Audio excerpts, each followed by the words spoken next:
Hello friends, Winston here, just back from my holiday in Miami with a video on growing aloes. 3 things are important when you grow aloe: space, size, and climate.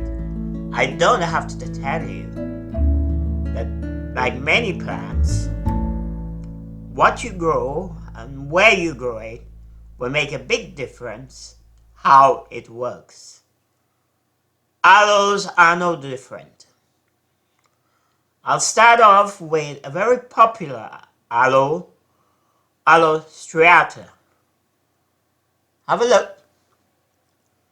It grows to almost a foot tall, but with the flowers it can be a very attractive plant. If you live in a cold climate, you will have difficulties. During the summer months you can grow it, but it needs protection from the winter. That is true of most aloes. They come from southern Africa, and therefore in that kind of climate most of the time it's reasonably warm. You start aloes from seeds, or you can get some cuttings or pops, but it's best to start with seeds. Okay, even if you don't have the seeds, you can buy some. There you are, some small plants emerging, and then they go bigger and bigger until you feel they need to be moved somewhere else.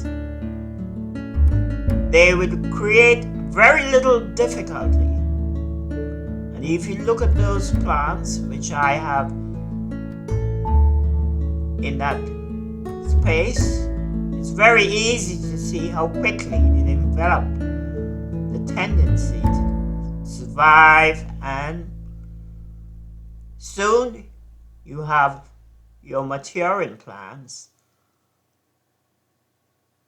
and they're ready to be potted up in many ways. Size is very important. These are small size aloes, and they are the new generation of hybrid.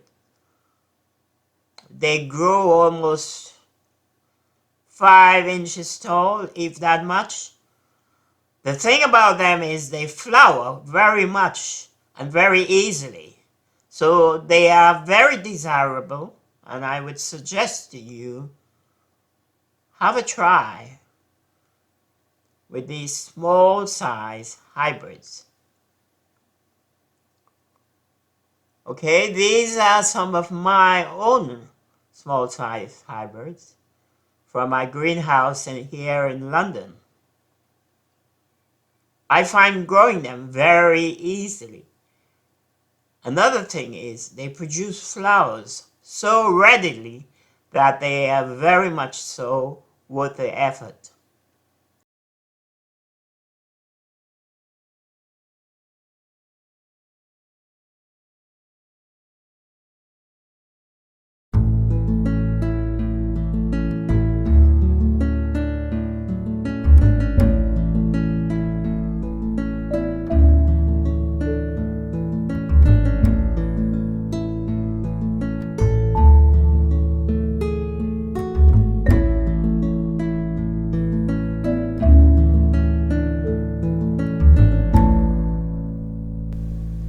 The size factor in growing aloes is very important.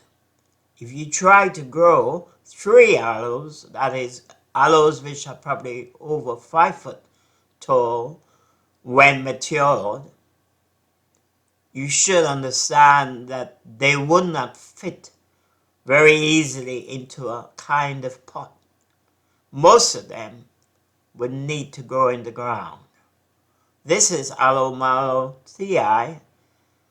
one which sometimes flower, as these are, very early, but generally speaking would go beyond 6 to 10 feet tall.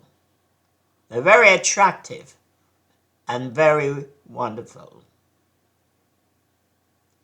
You're looking at much smaller plant, Aloes, and I think I would recommend this as a good starting plant for anybody.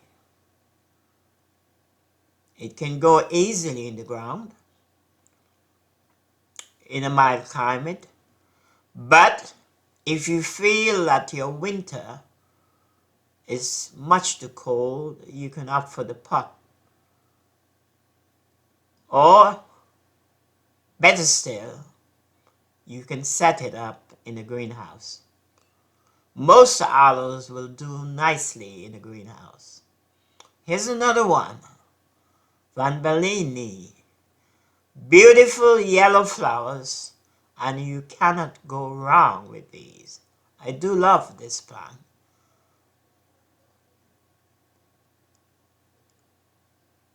The leaves, I would say, are between 1 foot and 2 foot tall. Sometimes it curls backward. By the time the blooms, the inflorescence comes your way. It will attract the bees, the insects, even the birds. The flowers are truly attractive, and therefore you should give it a try. Van Bellini, another beautiful aloe which you could. Let us end this session with Camerooni, a beautiful aloe, not so much for the flowers, but the coloring of the leaves. When in the summer months the sunlight changes all the green leaves into reddish brown, this plant just light up the sky. Aloes Camerooni, if you can get it, please do. It's a beautiful plant. It does bloom, and it is very attractive. Thank you for watching. Winston in London.